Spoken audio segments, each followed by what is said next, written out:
ಕೊಪ್ಪಳ ಜಿಲ್ಲೆಯ ಯಲಬುರ್ಗಾ ಪಟ್ಟಣದ ವಿಜಯದುರ್ಗಾದೇವಿ ಹಾಗೂ ಗ್ರಾಮ ದೇವತೆ ದೇವಸ್ಥಾನದಲ್ಲಿ ಬನದ ಹುಣ್ಣಿಮೆ ದಿನ ವಿಜೃಂಭಣೆಯಿಂದ ಕಾರ್ತಿಕೋತ್ಸವ ಜರುಗಿತು. ದೇವಸ್ಥಾನದಲ್ಲಿ ಸಂಜೆ ಅಪಾರ ಭಕ್ತ ಸಮೂಹ ಹಣತೆಯಲ್ಲಿ ದೀಪ ಹಚ್ಚುವ ಮೂಲಕ ಭಕ್ತಿ ಭಾವದೊಂದಿಗೆ ಕಾರ್ತಿಕೋತ್ಸವ ವೈಭವದಿಂದ ನಡೆಯಿತು. ನಂತರ ದೇವಿಯ ಪಲ್ಲಕ್ಕಿ ಉತ್ಸವ ಜರುಗಿತು.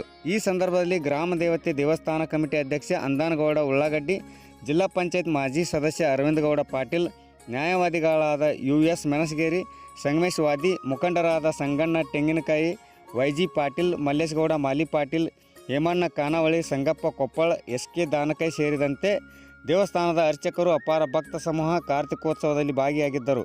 ವರದಿ VS ಶಿವಪ್ಪನಮಠ, ಯಲಬುರ್ಗಾ.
ಆಗುತ್ತಂತ ಎಲ್ಲರೂ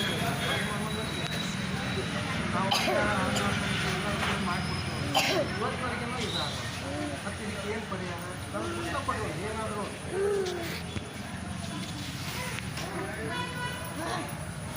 ಊರಾಗ ಎಲ್ಲರೂ ಇದನ್ನು ಮಾಡಕ್ಕೆ